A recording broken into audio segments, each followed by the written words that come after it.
Hello Pisces, Sun, Moon, Rising, and Venus signs. Kamusta kayo? Sana po nasa mabuti kayong kalagayan. Welcome back po sa Star Tarot. Kung bago kayo rito, welcome din kayo. Thank you sa inyong support. I truly appreciate it. God bless you all. Paunang mensahe ninyo Pisces ay courage, a journey either physical or mental. Ayan. So, may travel kayo dito. Definitely, you're going to embark on a travel, physical travel. So, maybe meron kayong saglit lang na pupuntahan, meron kayong sasadyain lang siguro na tao at hindi naman kayo magtatagal sa kung saan kayo papunta. Maaring bisita lang ito, quick visit lang, no? For others of you, it could be a mental travel. Maaring meron kayong pinag-iisipan, maybe decision yan na pinag-iisipan ninyo, maybe setting intentions, kaya nag-iisip kayo kung ano talaga, yung gusto ninyong mangyari sa buhay ninyo. What are your plans? Yung ganon. What else? We have wishbone, Pisces, napakaganda. A wish is granted. Ayan, definitely. Granted na yung wish ninyo sa spirit realm. At kung hindi pa man ito dumadating, no, sa ngayon, sa buhay ninyo, maybe that is, coming, just waiting for divine timing, no? So, maaaring ganun. But, for others of you, maaaring nandito na na-experience nyo na-embrace nyo na, as in nag-manifest na sa buhay ninyo, no? So, possible na ganun yan. What else? We have flute, disappointment in a friend or lover. Ayan. So, parang siguro may gusto kayong gawin or nire-request ninyo siya na tulungan kayo or gawan kayo ng pabor, pero maybe hindi niya ginawa, no? Kaya disappointed kayo. Or probably may iba ang expectation ninyo, iba ang nangyari, iba ang ginawa niya, no? Maaring ganun ang ganap. What else? We have crib. This is a birth or conception of a child or enterprise. So, either of the two, kung ano man ang nangyari dito sa inyo, ano man ang mag-resonate sa inyo, it's really a beautiful news. Diba? Maaring ang iba sa inyo dito, buntes or manganganak na. Kung hindi man kayo yan, baka yung person ninyo ang buntes or manganganak na. Or siguro, someone close to your heart. Baka best friend ninyo, kaibigan ninyo, katrabaho, or maybe kamag-anak, mga pinsan, pamangkin, mga ganon siguro. Depende sa inyong sitwasyon. Or kung hindi naman, wala namang involved na panganganak or pagbubuntes, it could be a new enterprise, no, that you are going to give birth to, no, Pisces? So, congrats to that. We have fun, romance, celebration, and party. Ayan. So, love life, no? Maganda ang love life. Masaya ang love life. Kung wala naman kayong love life, baka parating na. Maaari ngayon, makilala nyo na yung magiging person ninyo or yung magiging magiging potential ninyong maging jowa, no? So, there could be also celebration coming up. Dito maaring yan ay celebrate ninyo yung milestone siguro ng inyong relationship. Or probably, maka-birthday ito, mga anniversary ninyo, something like that, no? What else? We have success. Napakaganda naman siguro yung tagumpay.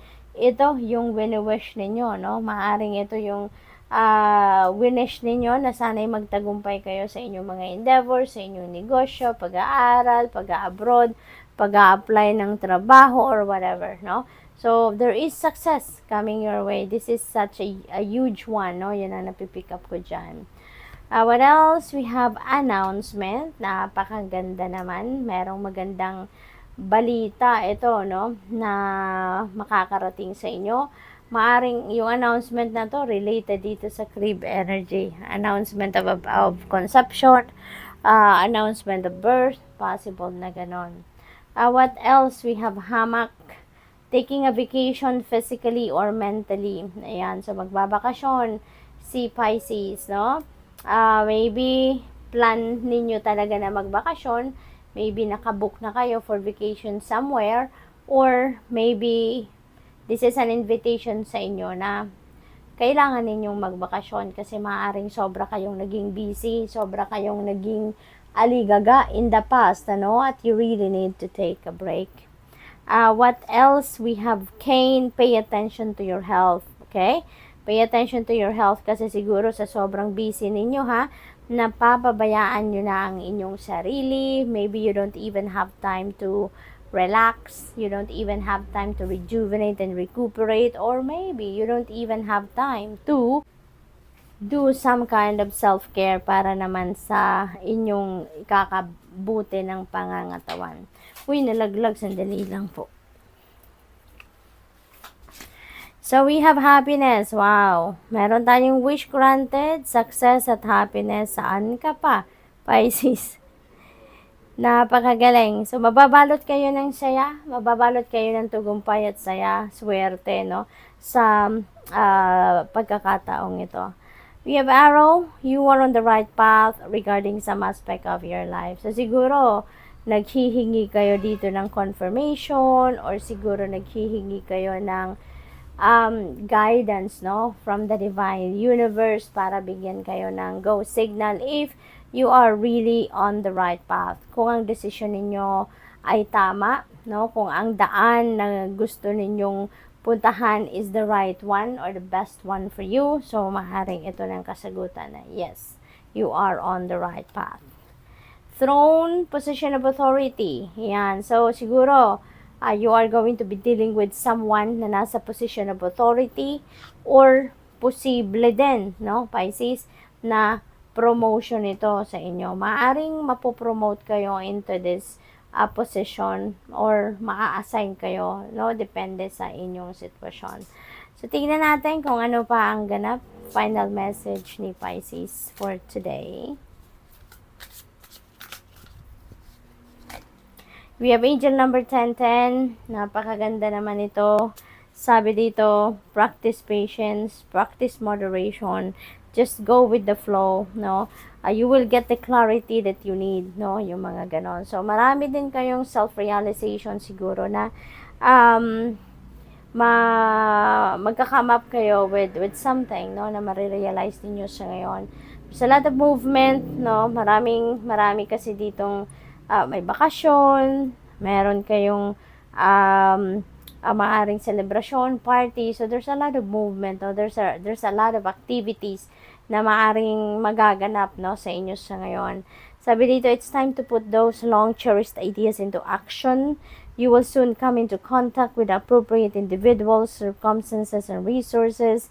Eventually, you will experience joy as well as brand new opportunities. So, trust in the process. Ayan. So, there's a lot of movement talaga dito kasi maaring may mga opportunities din ditong dadating na talaga sa inyo that will be in support doon sa mga ideas ninyo or sa mga plano ninyo. Kaya maaring ma-push nyo na talaga yung sarili ninyo ngayon na mag-take action na kayo habang merong oportunidad dito para kayo ay para magawa ninyo, no, kung ano man ang mga plano ninyo. So, good luck. Thank you for watching. Love and light. Namaste.